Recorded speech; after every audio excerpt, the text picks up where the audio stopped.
Lisa in trouble, huh? The ironing is delicious. The word is irony. Huh? Don't you think there's something weird going on here? We spent all day selecting fabric swatches, and then our guest speaker was Phil from marketing. Alls I know is I'm getting straight A's, and that ain't not bad. That's not funny! Huh?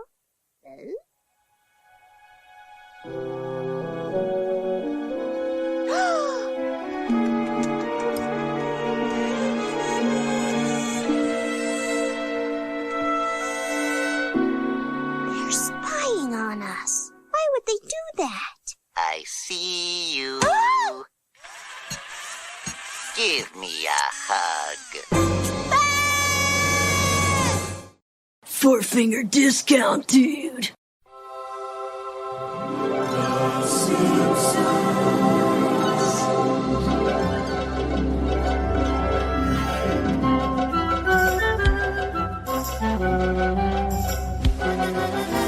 Welcome to Four-Finger Discount. This week we are here to review episode BABF07. It is Grift of the Magi. I am Dando. And I am Guy. Hello there, everyone. How are you? We're having a very early Christmas. Not quite Christmas in July. Christmas in, where are we? May? I've lost all track of time, Dando. Oh, sorry, mate. It feels like February, doesn't it? It's just because all the shit went down in like late Feb, early March, and then time has just stopped. I haven't reached the stage where I've lost track of the days. I mean, there will be occasions where it'll take me like a second to go, okay, it's Tuesday. Yep, good. But yeah, sometimes it'll be like, man, this doesn't feel like May. This feels like March or possibly June. I mean, yeah, that's the one where I really sort of have to keep myself in check and, click on the phone. It's like, oh, okay, that's the date. All right. Yeah, so time has lost all meaning. Not gonna lie. Going back to work has been it's been sort of like a blessing. I didn't want to go back, but going back has sort of made me find my routine again. So I feel like somewhat normal, which is it's a nice feeling, and it's just good to actually be surrounded by other people. As silly as that sounds in a pandemic. No, I imagine you're right. I mean, yeah, I think what's affecting a lot of people, and the listeners out there may agree with this, that, sort of having that line of that divides work from home or work from the rest of your life, having that sort of erased, I think that can do a bit of a number on you. So, 100%. So, returning to some degree of normality or some degree of routine, as you put it, I mean, I think that absolutely helps.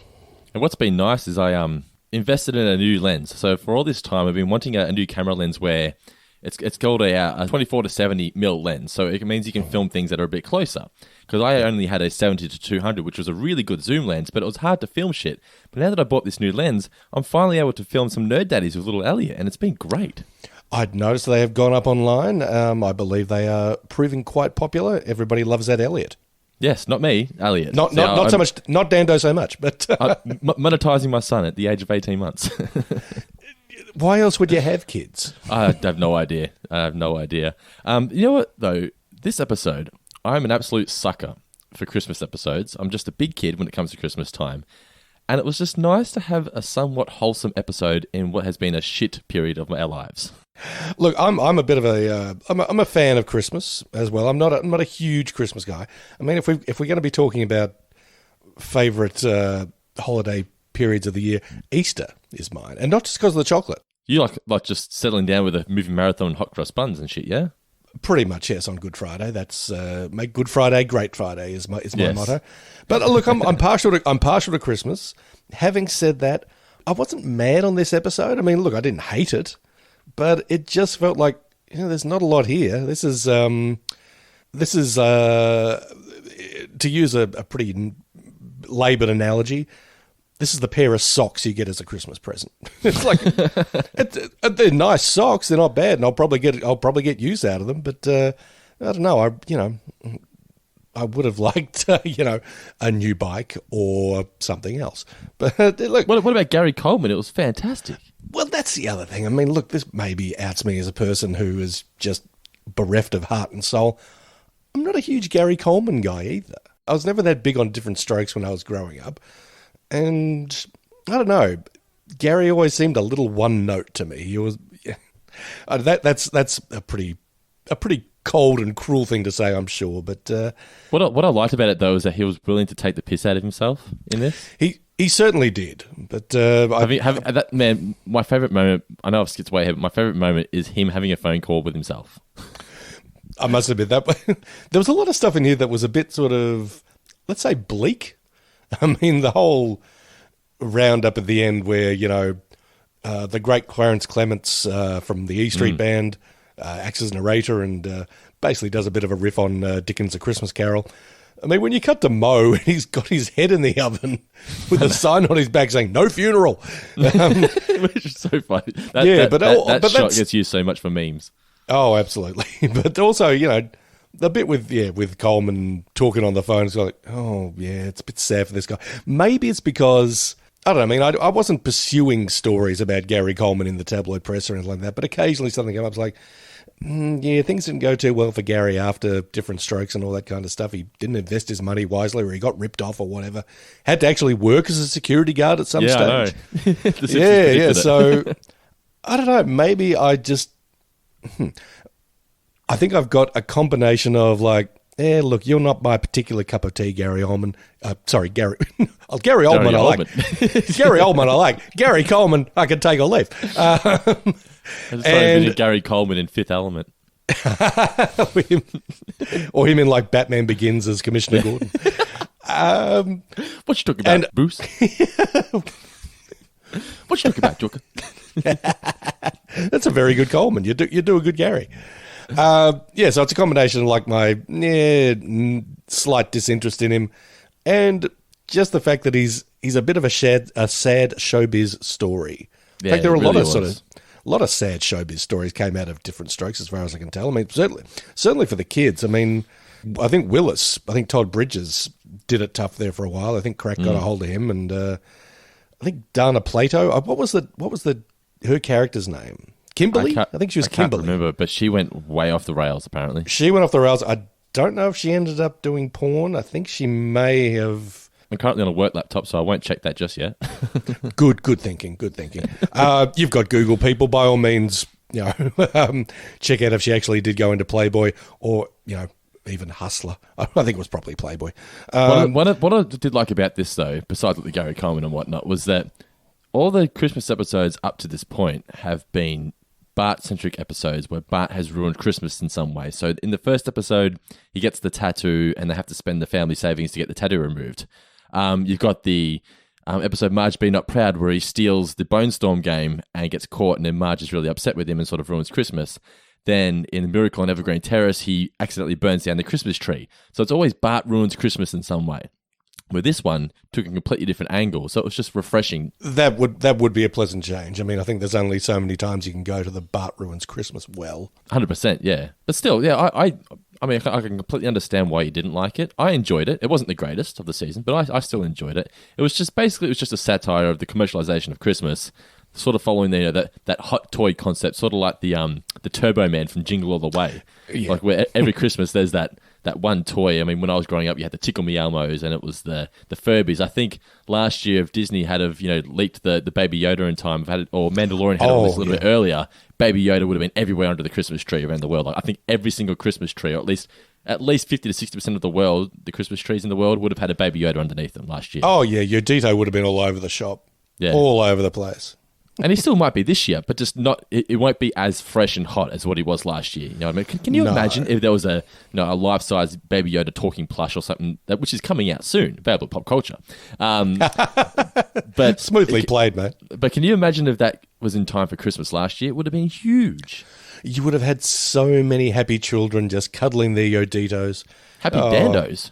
And happy children at heart, of course, Dando. Hey, my favorite. I mentioned before my favourite moment being Gary Coleman's phone call with himself. I also did love Lenny smashing the door down because he didn't want to wait for the toy. But what was your favourite moment?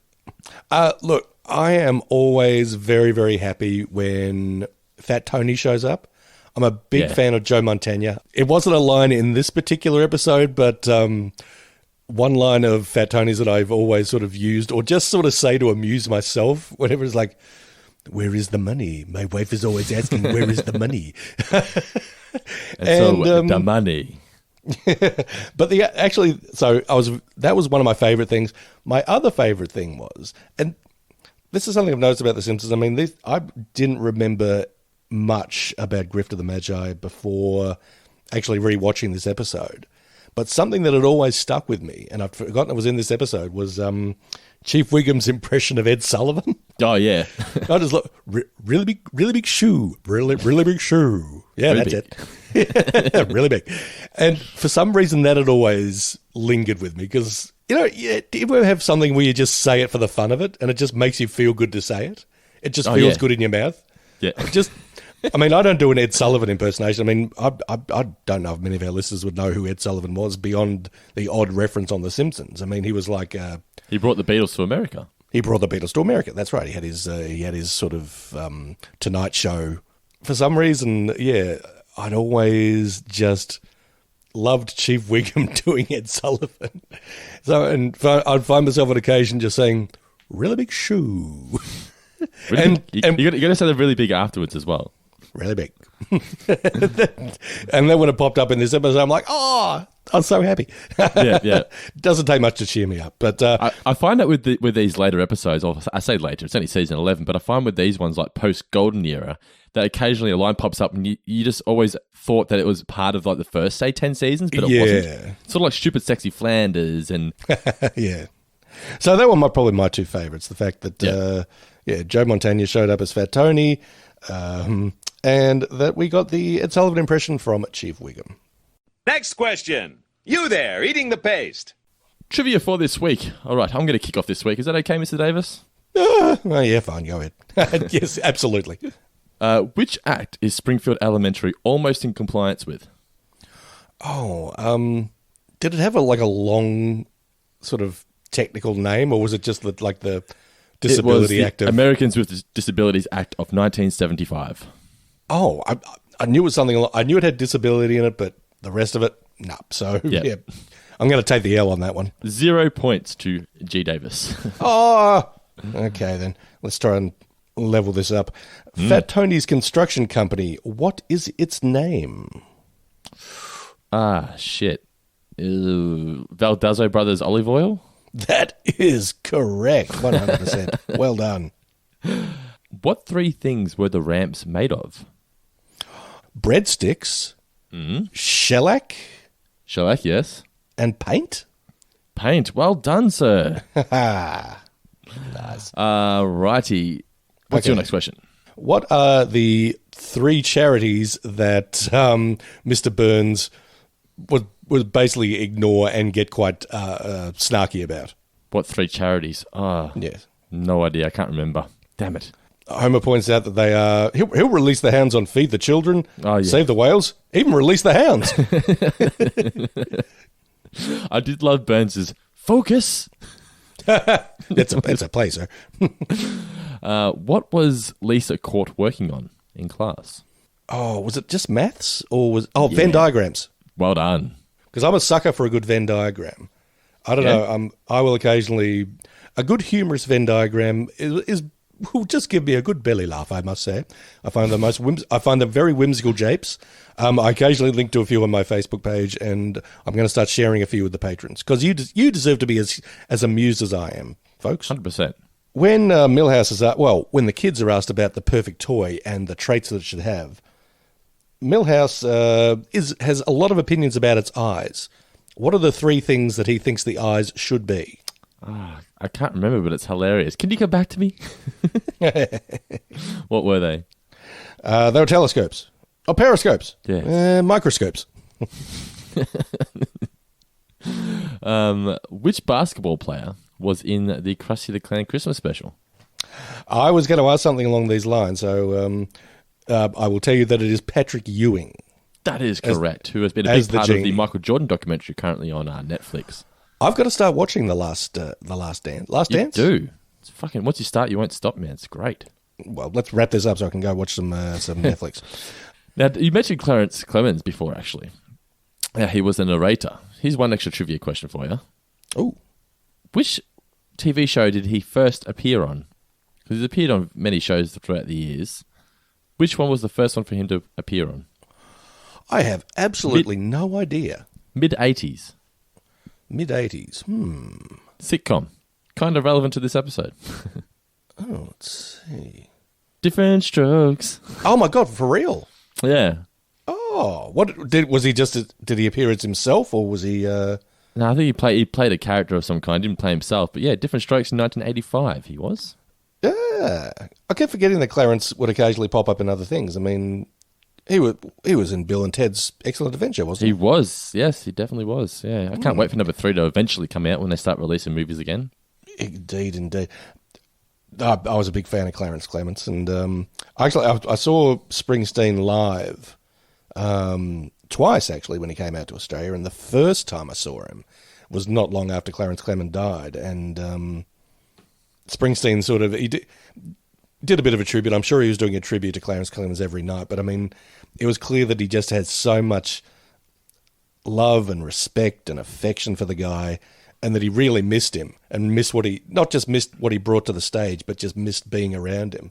It was a fantastic concert. I mean, if we ever have concerts again, and if Bruce Springsteen ever comes out again, look, for love or money, do what you can to go see him. The dude was like 63 years old when I saw him, and he put on a 3-hour show and did not slow down once. It was incredible. Yeah, I've heard it's like at least 3 hours. It's amazing. Yeah, Paul McCartney went for over 3 hours, but obviously he's sitting at a piano sometimes and whatnot. But these old rock stars, they know how to put on a show, don't they?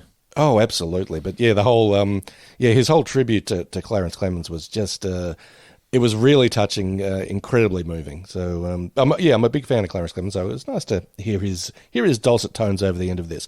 But let's not dwell on the end. Should we go back to the very beginning and maybe go through this episode, or do you have other stuff that you'd like to talk about first? Well, we had this little thing called the new name segment, Mr. Davis. Oh, okay, fine. Yes.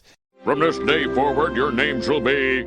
New names for this week. Now, before we get into the new names, just need to remind you guys that this week's show is brought to you by our $20 patrons, Jordan Molman Ritchie, Nick Barbaro, Andrew Zer, Christopher Darby, and our new man, Chris Malion. Chris Malion. Oh, heroes, one and all. Thank you so much. Legends. Yes, thank you so much for your support, guys. It's truly appreciated. And also a shout out to our new $5 plus patrons. We've got Matthew Bazilek and Bella. Thank you so much for your support, guys. Also, don't forget, we've been mentioning throughout the last few weeks that Talking Seinfeld is available exclusively on Four Finger Discount Patreon page. But if you don't want to fork out the money to listen to Talking Seinfeld, that's okay, because it's now available for free. But we're gone right back to the start. So we're currently in season 2 on Patreon. We're Talking Seinfeld.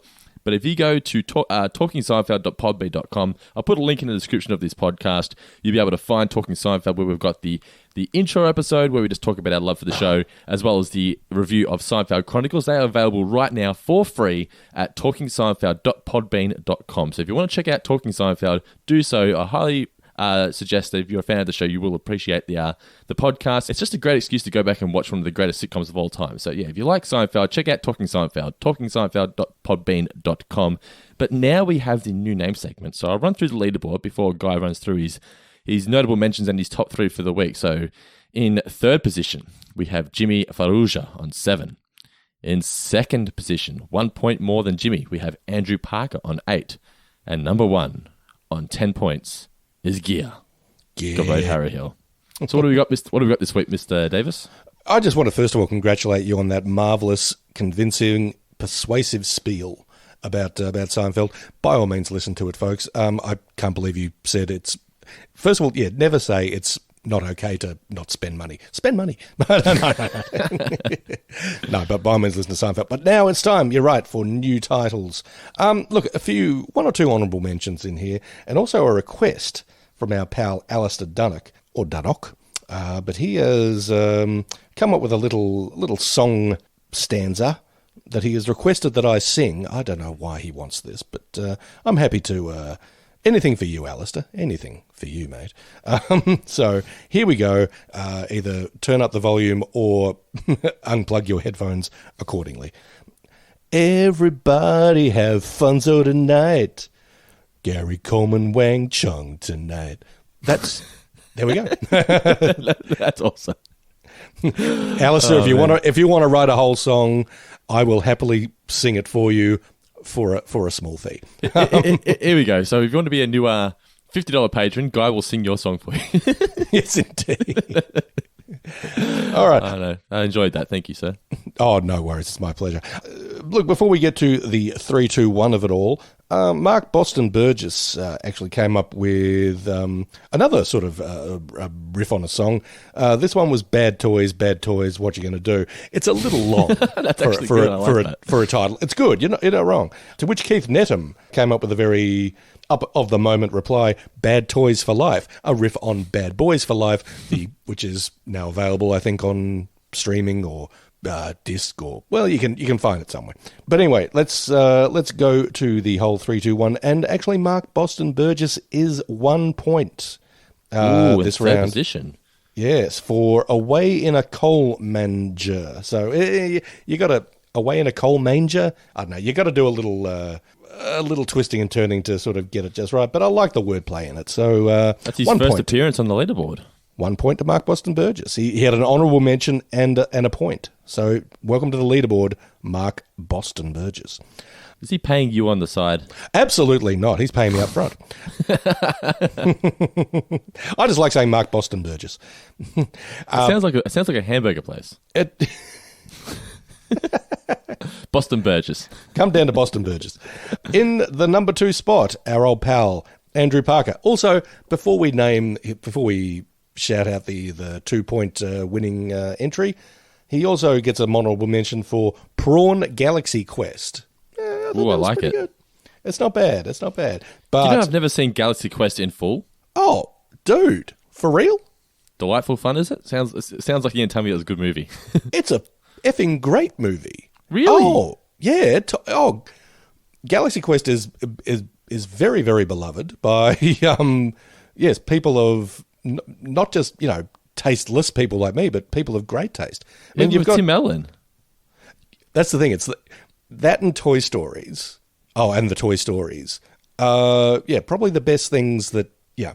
Otherwise, you could probably write Tim Allen off as just he had that dumbass sitcom, and you can make coke dealer jokes about him and all that kind of stuff. But he's got the Santa Claus movie's okay if you're good Christmas film. But he's got Buzz Lightyear and he's got Galaxy Quest. Oh yeah, Galaxy Quest is an absolute winner. I don't know if you've got it. I've got it. I've got it on Blu-ray actually. I've never actually opened it. It's just one of those films that I bought because I'm like, I have to watch this one day and just haven't had the time, or I'll make the effort. Don't worry, I'll make sure I've seen it by the next time we record next week's podcast. Absolutely, you and Nicola should sit down and watch. I think Nicola would enjoy it as well. Okay, cool. All right. Now, Prawn Galaxy Quest is an honourable mention, but 2 points goes to Andrew Parker's Mob the Builders. Mob the Builders. Not bad, is it? It's nothing to do with Christmas. He's taking a completely different angle. He's approached it from a wholly different angle. Good on him. Although Bob the Builder toys were the fucking hot thing one Christmas when I was younger. Really? Did you get one?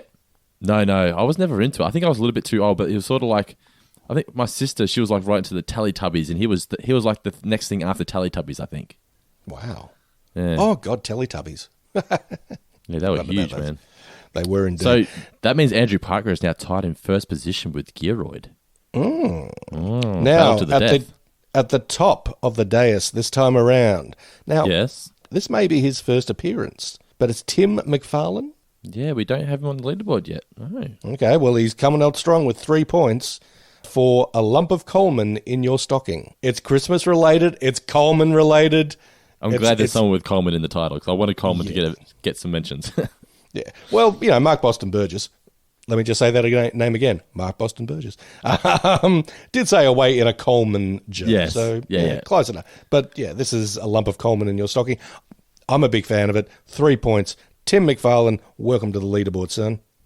That means that we currently have tie first position with Gear on 10 and Andrew Parker on 10. Means Jimmy Ferrugia has taken out second place outright on 7. And that means in third position, I guess we've got Christopher Darby on 5 points. Wow. He's worked his way up into the top 3. Well done, sir. It is doing neck anything. And neck. It is tight. It's anybody's race at this stage of the proceedings. We're only up to like episode 9 or 10 or whatever of the season, so we're only at the halfway mark, and Gear had a strong lead there for a while, but Andrew has caught up. We're keeping things interesting, I tell you. Yes, we are. Alrighty, guys, thank you for contributing to the new name segment. Remember, if you want to contribute to that, be a part of the Four Finger Discount group and get access to a bunch of exclusive podcasts. Just going to be a Four Finger Discount patron for as little as $1 per month. You get access to those podcasts. All right, coming up after the break, we've got our review of Grift of, is it Magi or Magi? I think it's Magi. I'm going to put on my comic book guy voice afterwards and give you a little bit of a history lesson as to what it all means. Okay, I look forward to that. No, you don't. Hey guys, Dando here. No ad this week. I just wanted to take this time just to thank you all. It's now been, just last week, 5 years since we started this podcast, and the fact that you guys have stuck around for so long and continue to tune in each and every week, it truly means the world to me. I appreciate each and every one of you who continue to download and listen in each week. You're all absolute legends. I just wanted to remind you guys how much I appreciate you all out there listening. And I hope you enjoy our review of Grift of the Magi. The original air date of Grift of the Magi was December 19th, 1999, so just before Christmas. The chalkboard gag, I will not sell my kidneys on eBay. Because, see, at this point, eBay was still sort of up and coming, and people didn't really trust it, did they? Not really, no. I mean, even at this stage, Amazon was kind of like... Buying online in general. I don't know. I'm going to give you my credit card details and you'll send me a book? I don't know. I don't like this guy. Yes. I don't know if I trust this Jeff Bezos fella. And the couch gag was that Homer gets stuck on, do we say a stripper pole or a fireman's pole? I was going to say fire station pole, but you know, your mileage may vary. You can view it as a stripper pole if you like, Dando. The episode kicks off with the family watching a Kent Brockman news report on... Oh, no, it was just the kids watching it, on the sun being extra, extra hot today. Yes, indeed. The hole in the ozone layer that normally loiters around Brazil has made its way to Springfield. Oh, yeah. Now, before we get underway, would you like to hear my history lesson about the Magi? I would. Take it away. Okay. Well, actually, the Magi were the three wise men who visited Jesus in the manger when he was born. Ah. Yes. Well, then you're definitely right. That is Grift of the Magi then. Yeah, it is indeed. But and also that's where we get Christmas presents from, because they rocked up with gold, frankincense, and myrrh for the newborn Jesus H. And that's where we got our notion of Christmas presents from, apparently. Well, there you go. Yes, but also there was a short story called The Gift of the Magi, written by an author named O. Henry, and it's a bit of a little heartbreaker, actually. It's you got this couple, I think they're Jim and Della, who love each other very much, but times are tough. They haven't got much money. Christmas is coming up. They want to get each other a lovely gift. Jim has this antique pocket watch that I think was left to him by his dad or something, but he's got no chain for it. Della has this lovely long hair, and that's kind of her distinguishing feature or whatever. Jim sells his watch to buy Della these lovely combs for her hair. Meanwhile, Della has cut off her hair, sold it to a wig maker or whatever, so she can buy Jim a chain for his pocket watch. Oh, no. And they realise it, and it's like, oh, we did these. But the moral of the story is we love each other so much we're willing to sacrifice, these possessions that we had to make each other happy. It's actually a really sweet story. Yeah, it sounds pretty sweet. It sounds like a tear-jerker. It is indeed, but that's where but the title Grift of the Magi is a bit of a riff on Gift of the Magi. Yes. So there we go. There's your vegetables, kids. Now back to the episode. So Milhouse has escaped into the Simpsons house. They're all bored, don't want to play any board games. I loved that you couldn't get outside because it was so hot. You would get terribly sunburned unless you had like Robin Williams level of hair on your body. He was a hairy, sweaty man. He was a hairy gent, and believe me, hair does not stop you from getting sunburned. However, I say this as a hairy gent myself. Do you have a hairy chest? I don't have much hair on my chest. I have a bit, but not much. I'm not a hairy man. Oh, look, I'll be straight up, kids. I've got hair on the front, on the back, on the shoulders. Oh, on the shoulders. That's great. I've got none on my head. Well, I've got little wisps on my head, but it all migrated to my back and my shoulders and my chest and belly. Did you sell your hair so your lovely Louise could have a chain for a pocket watch? I shaved my back and then, gave that to someone. It's like, give me $10 for that. Give me $10 for my back hair. Where we? Oh yeah, so the boys decide they're going to wear Marge's clothes, and Homer walks in. We get a little bit of a line here that doesn't really age well. I want a non-gay explanation. I did notice, however, that when Bart was trying on. I'm assuming it's Marge's clothing. Yes, yeah. That he does that purr that we heard from Homer last week in the last episode. So that purr tends to clearly runs in the family. Do you just do that just to turn on all the listeners, or? I do, but also myself. There's only so many times you can say really big shoe. Sometimes really big. So sometimes you've got to do that. It feels good though. It feels good on your tongue and in your mouth. It feels good for me just hearing you say it. Okay, one more. Bart falls onto the bowling ball and breaks his... What's he break? His coccyx, yeah? Coccyx, his butt bone. Breaks his bum. Clear. Why are you doing that? Oh, it's good for the batteries. Now, I'm afraid your son has cracked his coccyx. Sorry. How long will he take to recover? He'll have to wear this fanny cast for quite some time. But don't worry, son. It fits snugly under your clothes. Do all these people have to watch me? Now, son, this is a teaching hospital, which is why I equipped the seat of your cast with a viewing window. Oh, my. Oh, no, that's something. Exercise more. This reminds me of a mate who he had to go to hospital last year because his testicles twisted, right? Ugh. And so he's laying in bed with no pants or anything on, and he's got like just the blanket over the top, but they lift it up, and there was like this. He was at the hospital waiting to get sort of looked at, and this group of like students came past of at least he said there's at least 10 students, and they just stood there at the end of the bed looking at his downstairs, just writing things on clipboards. He said it was the most uncomfortable 30 seconds of his life. Just being just people looking at his wiener and just judging it. Having said that, I mean, I think they're able to sort of detach. Well, hopefully not detach the wiener, but if I was going to have a group of people staring at my junk, I would want it to be medical professionals, or at least medical professionals in training. Oh yeah, it's like last week when I got the test for the cancer. Like, she was a female doctor and she was just holding things and moving things around. It's just like, it means nothing. It's her job. Yeah, it's like a mechanic. Yeah. They're doing a lube and an oil change on you. So, I don't even know what that means. I did like that. Well, a few things about this visit to Dr. Hibbert that I did like. I did like that they did defib on the butt. I thought that was they've got out the defibrillator for the butt, and I did like that everybody, well, not Maggie, but even Marge laughed at coccyx because it sounds like cock. I love when they took off the ass, like they made the little viewing window. The guy's like, he should work. He should exercise more. Yeah, I did. A nice little throwaway. Little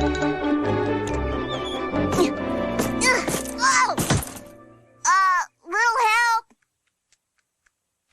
Bart, stop fooling around. Principal Skinner, I thought public schools were required to have access ramps for the disabled. Technically, yes, but the building costs would be astronomical. Did I hear the word astronomical? If so, my construction outfit, Valdazzo Brothers Olive Oil, is poised to help. No. We're not building anything. How can you say that when construction has already begun? How did those trucks get here so fast? In order to avoid certain legal complications, the trucks are always rolling. Now for the groundbreaking ceremony. Good Lord, do we really need all those ramps? Who's to say? Does a peacock need all those feathers? Look, you're getting a little philosophical for me. I suppose so. They say it happens in the autumn years. Well, be that as it may. Get your hand off my car. No. How incredibly fun do all these ramps look? It looked fantastic. It looked like an amusement park. Yeah, 100%. I don't know how you would actually use 2/3 of them, but they looked great. They looked marvelous, but they did not last long. I don't think anyone actually used any of them before they just disintegrated. Take it to school with them. It's the grand opening. Unfortunately, Bart is no longer in need of a wheelchair. So Skinner's like, "Oh, what are we going to do? What's the point of this?" He bangs on the. I think he bangs on the wall. He taps on the ramp, and it just completely falls apart. Unfortunately, though, even though they've just fallen apart, there's nothing left of them. They still owe the mafia $200,000. Indeed, and you have to pay because, Fat Tony doesn't get mad. They get stabby. That's a pretty iconic Fat Tony line right there. So the school is closed, and the school district is pretty much broke because, yes, they've had to fork out $200K to Fat Tony and Associates. The good news is we need no longer fear vicious mob reprisals. But due to lack of funds, Springfield Elementary is closed forever. Oh, you're cheering now, but someday you'll... I'm just going to stop trying. Skinner meets with all the parents and all the people of Springfield to discuss what they're going to do going forward, how the kid's going to learn and whatnot. I love Homer's, where are the refreshments? I told you they're over there. Is it a crepe station? I don't know what exactly they have over there. It looks very sort of highbrow. They've got the setup they've got there. Considering they've got no money, yeah. Then Mo suggests about selling alcohol. Works for me. He's got no shoes on. It's like, well, you don't like my bags. Yeah. Nobody has any good ideas, but then someone suggests that they try and borrow money from Mr. Burns or ask Mr. Burns for a donation. And Homer says, no, that's not a good idea at all. But then Skinner suggests, how about we convince him with a good old-fashioned play. Welcome to the world premiere of The Nice Man Giveth. Focus! It's a play, sir. Which one of these is the salt? Too bad I'm an idiot because my school closed. Oh well. No, that's the rat poison.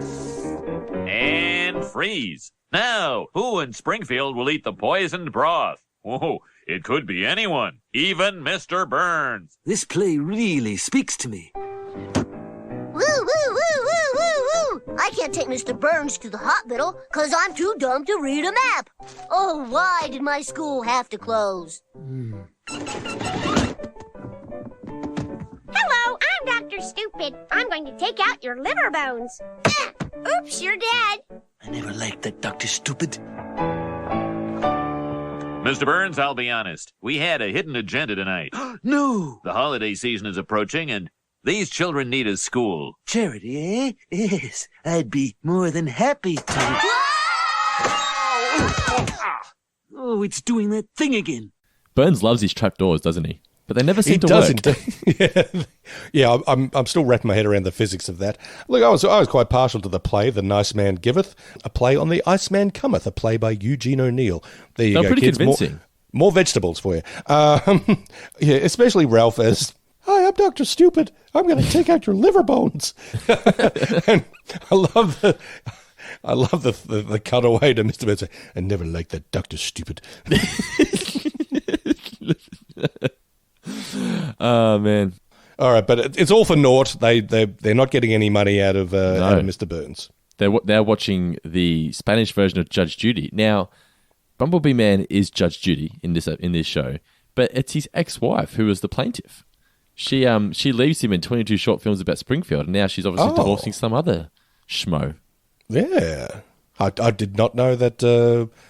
I am not up to speed with the history of Bumblebee Man, I'm sorry to say, or the romantic history of Bumblebee Man. So that's eye-opening, Dando. I appreciate that, man. That's my vegetables for this week. They get a news report of Kid First Industries have decided they're going to reopen the school. They're going to fund it and get things going again, and they've given a severance package to Skinner. They are juice oranges. Yes, he wasn't a fan of those Valencias. No. Now, do we get Tim Robbins here as Jim Hope? Yes, the CEO or the head of Kid First Industries. He reminded me of that substitute teacher who was just an absolute legend. You knew you weren't going to learn anything, but you're going to have a great time. Yes, not really that concerned with the curriculum or anything like that. Just, wants to make learning fun. Oh, but he's got an ulterior motive. He encourages Bart's jokes, and just Bart absolutely adores him. He starts kicking the books. He's breaking books at a 6th grade level. Good on him. He's rekindled my love of books. So Bart started kicking books at home. The homework is bring a toy. I'm still not going to do it. But it's fairly obvious early on though that there's something a bit sus going on. Yes, yeah. There's not even the slightest scintilla of effort towards education. It's basically just market research, using the kids as a focus group, and asking about the perfect toy and getting a lot of conflicting advice from the kids. How about the rest of you? What do you like about those toys of yours? They're special. They're challenging.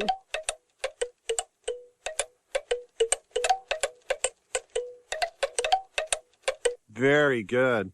Now I want you all to imagine the perfect toy. What would it be like? It should be soft and cuddly. Yeah, with lots of firepower. Its eyes should be telescopes. No, periscopes. No, microscopes. Can you come back to me?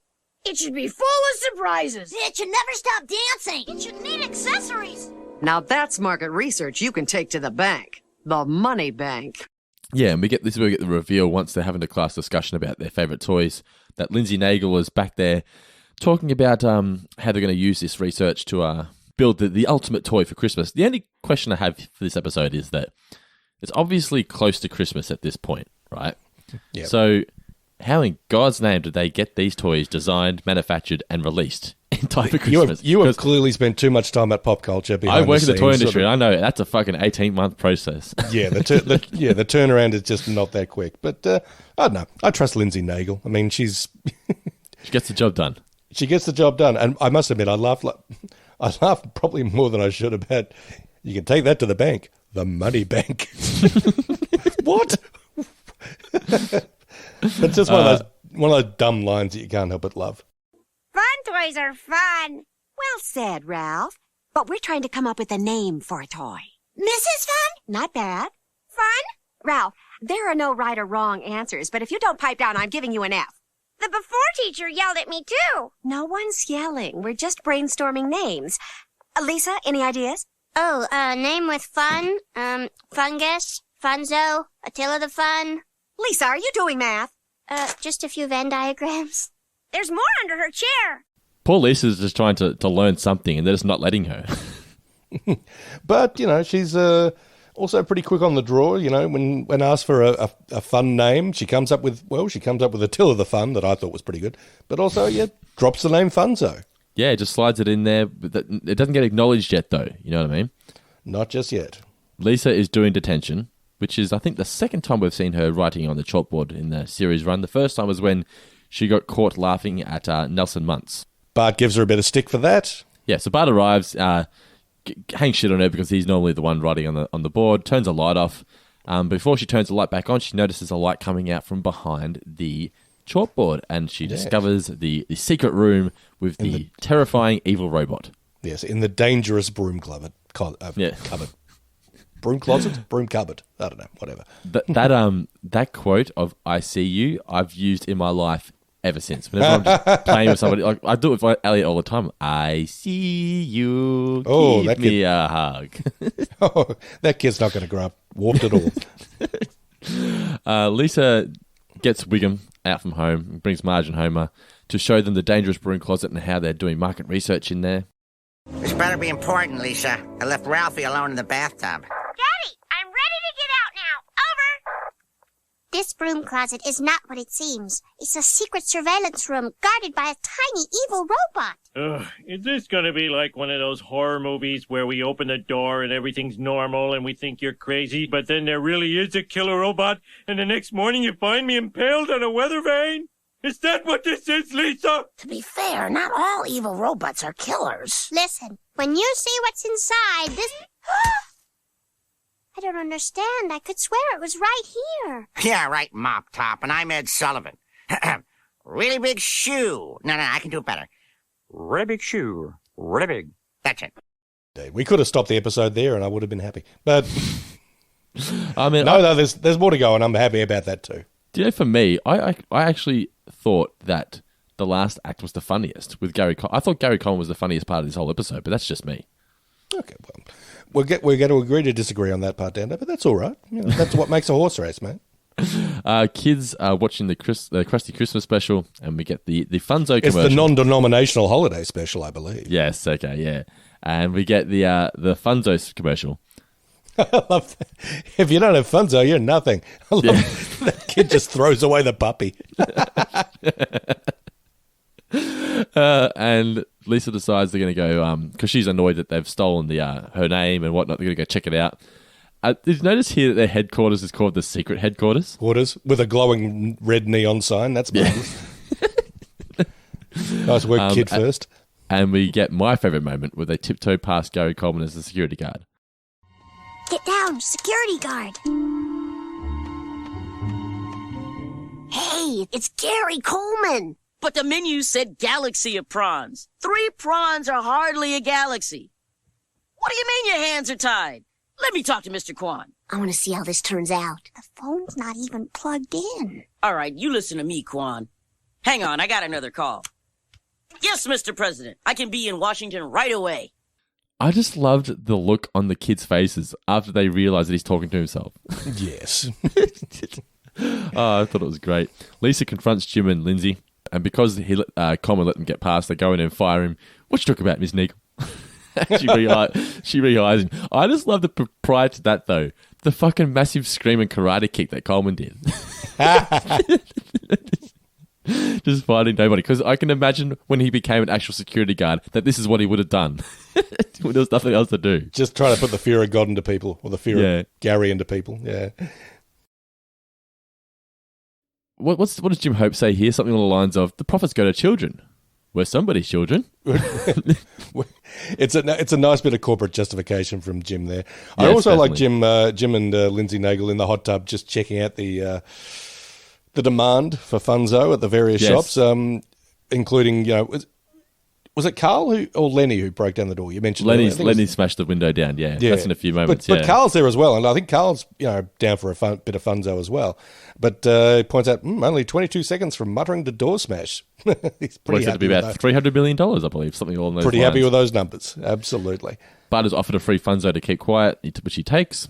So Bart is then at home and he's ordering all the funzo accessories. Remember the day when you had to order accessories through a magazine? Do you remember, what were those Christmas hampers that used to come around every year? They were you pay a couple of dollars each week, and then at the end of the year... I want to say Crisco, but that's... Crisco, that's the one. Yeah, Crisco. My mum did that a couple of years because we didn't have much money, so she'd put some money away each week for this Crisco, and then at Christmas time you'd have all this food.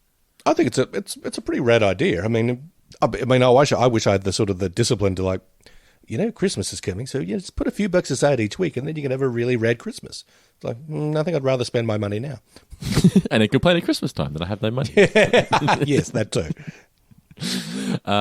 We learn here that Funzo is programmed to attack other toys.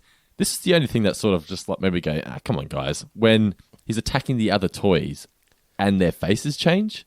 I missed that part. So when when Funzo's choking the Krusty doll, he has a choking face, and then when he's holding his head on a pencil or whatever, Krusty's face has gone from the normal Krusty doll face to all depressed and sad and droopy and dead. I'm like, but it's a plastic toy. Its face doesn't change. I don't know how to help you with that one. Hey, why is it destroying other toys? They must have programmed it to eliminate the competition. You mean like Microsoft? Exactly. That's a very 1999 joke. About It is. Now it would be Disney, wouldn't it? I imagine so. That or Facebook, maybe? The irony being that Disney now owns The Simpsons. Or Google. Yeah. Amazon, perhaps? Yeah. Amazon's the big one, yeah. Bart and Lisa go to warn everybody, and this is where we get Lenny breaking through the window, because nobody's listening. They just want to get themselves a funzo, and this is where we get Hope and Nagel celebrating in the spa. Bart and Lisa think, what are we going to do? How are we going to solve this issue? Everyone's buying a funzo. We can't let anyone open this present because it's going to destroy all the other toys. What can we do? They decide to get Homer dressed up as Santa Claus. He didn't need to be dressed up as Santa, but he did anyway. And they decide that they're going to sing carols at the front of the houses while Homer sneaks into the homes and steals all the funzos. I love Homer's first line here of, okay, so who am I beating up? And I like that he's got his numbers straight. Well, pretty much straight. He's like, I'm going to save 3 Christmases, ruined 8. 2 could be a draw. Yeah, I like that, it's just not his time of year. No, not at all. They throw all of the funzos on a tire fire. How terrifying are they when they start melting? Oh, yeah. I was like, oh, yeah, well, I'm actually genuinely scared here. It's a bit Terminator-esque, with the... very much like that. Yeah, the faces melting, often revealing the metal skeleton underneath. Gary Coleman arrives. What do you think of this conversation here with he and Lisa, where they sort of become like a debate? It felt to me like the writers had run out of ideas. It sort of felt like they were just like, we need to wrap this up quickly. Yeah, pretty much. Yeah, so Look, I agree with the idea that the commercialization of Christmas is a mixed blessing. I think a lot of people's happy memories around Christmas is, well, a lot of it has to do with, you're spending time with your family and you're having a nice meal or whatever. I think a lot of the precious memories of Christmas come from, remember they got me that really nice gift, or I got that toy that I'd been really just longing for the whole year. So, yeah, I mean, you can't throw commercialization just out the window and say, no, the true meaning of Christmas is something else. Like, I think there's room for all of it in there. I think it's a case of sometimes people just don't want to admit that they, at some point in their life, embraced it and just choose that they refuse to accept the fact that they were once sucked in by it all. It's like, because they understand that it's probably not a great thing, but it's like, how about you just chill out and just enjoy yourself for a minute and just make some good memories, like you said. Yeah, I mean, I think the human brain, in a lot of cases, is complicated enough and complex enough and savvy enough to balance a couple of ideas at one time, even if those ideas seem contradictory. Because I love buying gifts for people. I just enjoy doing it. You will be getting a good Christmas gift this year, sir. I was about to say, I love receiving gifts, so this is great. So, and don't rob me of the fact that I want to buy people presents. And nor should you rob me of the fact that I like getting them. Then you'll get something nice too, Dando, and so will Elliot and Nicola probably, and maybe even upcoming arrival, Dando 4.0. Yeah, then we get the voiceover from Clarence.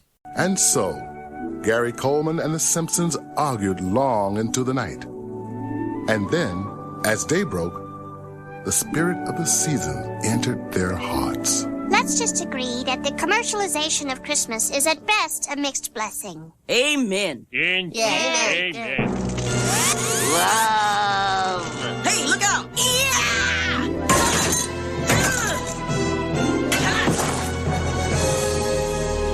Well, there's something you don't see every Christmas. Hey, it is Christmas. We better get home.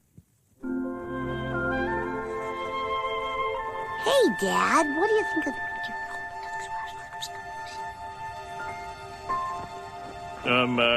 Mr. Coleman, I've been thinking, my wife always makes too much stuffing and sweet potatoes and all, and heck, would you like to spend Christmas with us? No way. I'm having Christmas at George Clooney's house. Gary. All right, I'll come. And Gary Coleman was as good as his word. As for old Mr. Burns, he was visited by 3 ghosts during the night and agreed to fund the school with some money he found in his tuxedo pants. Thank you, humbug. While Mo, seeing what the world would be like if he had never been born, pulled his head out of the oven and replaced it with a plump Christmas goose. Yeah, happy holidays there. Merry Christmas, Mo! Listen, I kinda banged up that Jeep in the driveway. What you talking about, Mo? What you talking about, everyone? It's just, they try to sort of make this as much about the Christmas Carol as possible in the last 30 seconds of the episode. I feel like The Simpsons could do a really good take on A Christmas Carol as a whole. Have they ever done it? They've never really sort of done the whole Scrooge thing?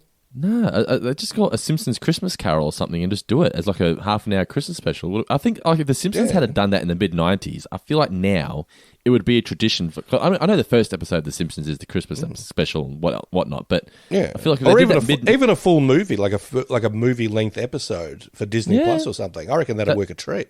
Yeah, even if it just goes for an hour.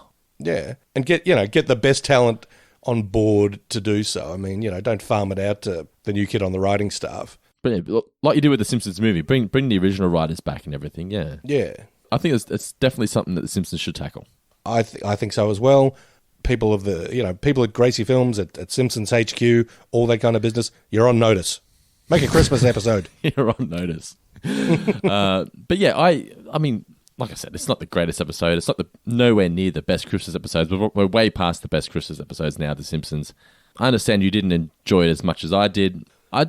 I really liked Gary Coleman in this. I know we're not going to agree on that. I just thought I got the most laughs out of Gary Coleman when he was doing his karate kick and whatnot. I'm sorry, Gary. There's no longer a place for you here. What you talking about, Miss Nagel? That is so adorable. You're rehired. Sucker. I knew exactly what she was talking about. And as I said at the start, I'm just a sucker for a Christmas episode. There's just something about them. They remind me of Christmas time and bring out the little kid in me and just make me smile. You're a sweet-natured, big-hearted fellow, Dando. So, yes, I'm glad this touched you in that special way, so to speak.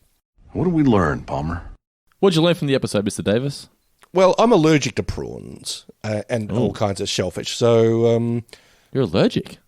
I am. Yeah, I mean, not in a terrible way. It's not going to kill me if I eat a prawn, but it'll just sort of make the inside of my throat itchy, which is, not a pleasant sensation. So I tend to avoid prawns where I can. But yeah, I think if you're offered a galaxy of something in your particular meal and you only get 3 of them, yes, by all means, fight for your rights. I mean, even if you're speaking to an empty phone, get your voice out there.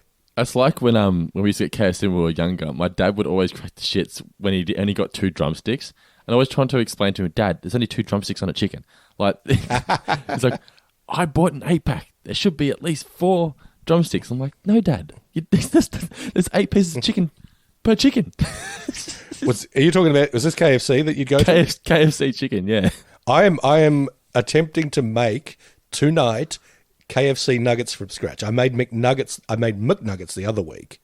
How'd they turn out? Because they looked good, but did they taste all right? They tasted great. They were really good. What'd you have with mustard or? I actually got some honey mustard sauce for the dipping. But now I've discovered a KFC recipe that it might be legit. So I've got the chicken marinating in buttermilk as we speak. I've got my flour and I don't know if it's 11 herbs and spices, so it's probably not going to be legit KFC. But I took a bit of I lifted the bowl of spices up to my face and took a bit of a breath. Ooh, that smells a bit Colonel Sandersy. So I'll let everyone know how it goes. I'll take a photo and put it up on the page. But yes, I'm gonna try my hand at KFC. I cannot wait to see how they turn out. My sister used to have a friend that worked at KFC, and she used to bring me home sachets of the salts, like the proper chicken salt. Oh, yeah. So I'd get the close I used to work in the deli. We used to have the seasoning. What would you call it? The seasoner? I don't know what the little holder you tip the seasoning on the chickens with, but I'd fill it full of chicken salt and cover my chips in it. Fuck, it was good. KFC salt, man, is so great. That does sound very nice.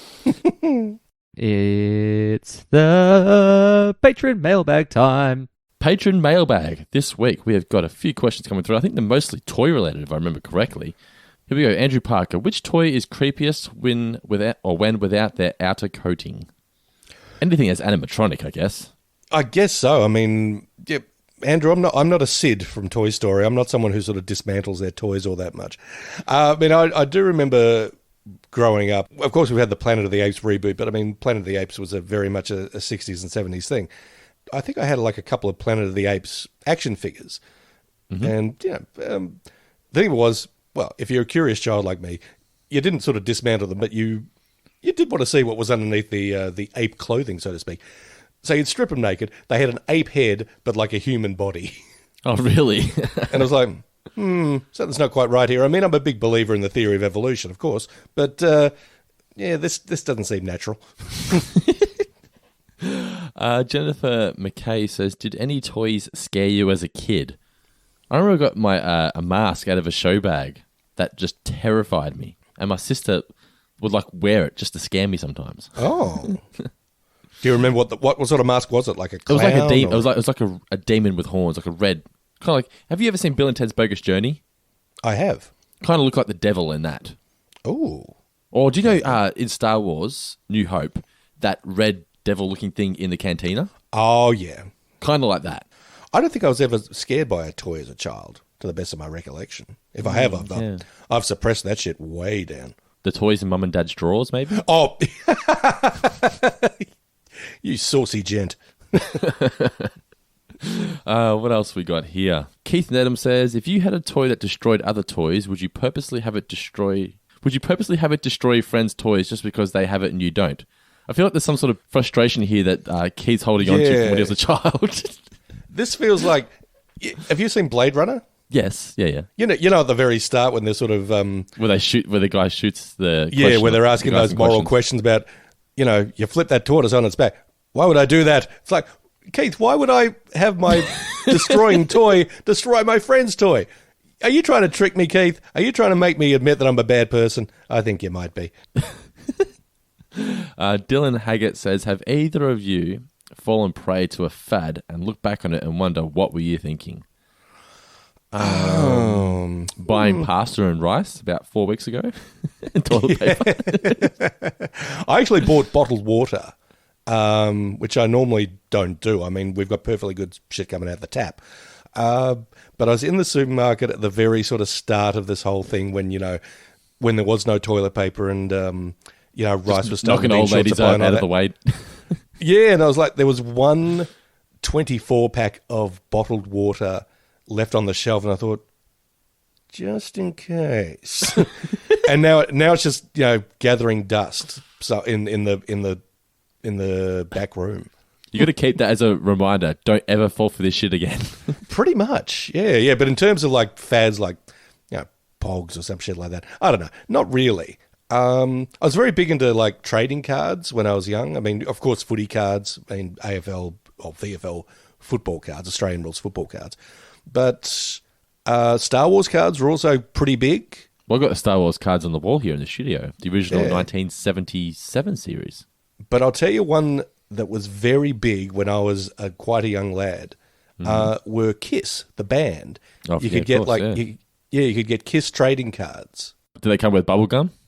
They did come with gum, and I remember that the most rare one was when Peter Criss left the band and they got Eric Carr in as the drummer, the Fox in as the drummer. And I think they only printed like a few of them, but I remember I got one in a pack once and I was like, oh, so dope. I was like, I was the hit of the playground for like, 5 minutes. No, it's like that though, man. I mean, when I collected trading cards when I was a kid as well, they were huge in the 90s. That's how pop culture was born, my boss, Ash, he and his family went over to America and he started collecting basketball cards, and his dad went, well, that seems like a fad that's worth capitalizing on. So he became Australia's importer of trading cards, and thus pop culture was born. Yes, indeed. But I was going to say, when that feeling of opening, my dad used to, when it came to footy cards, every, set that would come out, my dad would buy a box of footy cards, and it was like our thing. We'd sit there and we'd open up all the footy cards, and that feeling when you open one up and you realise that you've got a gold card, how great is it? It's pretty rare when it's a Gary Ablett legend card. Holy shit! They're worth absolutely nothing now, but man, they're worth a lot to you when you were a child. Well, I think this folds back into what we're talking about. Of course, some cards are worth a great deal of money. Most of them are just junk, but it's still something that you have a fond memory of to this day. Yes, that's it. Yep. So, commercialization, not all bad. No, because it's one of the few really, really good memories I have growing up with my dad. Because my dad, not that we didn't get along, but it was just, we had different interests and whatnot. But footy cards and watching wrestling, they were our two things, footy and wrestling. So, whenever I think of getting footy cards and whatnot, I just think of opening up the packets with my dad. So, yeah, you're right. It's a good memory. Whatever gets you to a happy place, trust the journey, trust the ride. That is true. All right, guys, thank you for listening to our review of, what's the episode called, Mr. Davis? Gift of the Magi. Gift or Grift? Oh, Grift of the Magi. Oh. You had one job.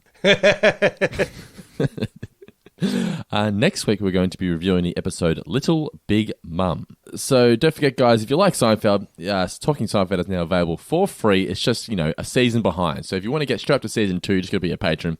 But it's talkingseinfeld.podbean.com if you want to get access to the free feed. I always suggest you do it. Even if you're not a huge fan of Seinfeld, check it out and let us know what you think. Maybe we'll hook you and get you interested in Seinfeld. Maybe you're huge fans of us. Possibly. I mean, they'd be huge fans of you. I don't think they'd be huge fans of me. They'd be huge fans of you. No. Everyone's here for... It's the Guy Davis show now. No. Well, it's the Dando show. Feature and Guy. Also, we've got the Guy and Dando show, which airs every week on Patreon. Plus, we've got... What else we've got? The Mandalorian podcast. We've got Just Tales of Futurama. Futurama. We've got bonus Simpsons podcasts, audio commentaries. It's all up there for as little as $1 per month to get access to some bonus podcasts. So patreon.com/4figure discount if you just want some extra content in your ears. Alrighty, Mr. Davis, that just about wraps up this week. I'm going to go have some dinner. You're going to go cook some KFC nuggets. I want images. So you're going to post images in the group. I will indeed. Of what these nuggets look like. I'm looking forward to seeing that. But for now, I'm Dando. Mr. Davis, any final words for the listeners? I hope you enjoyed this really big show. Really big. Shh.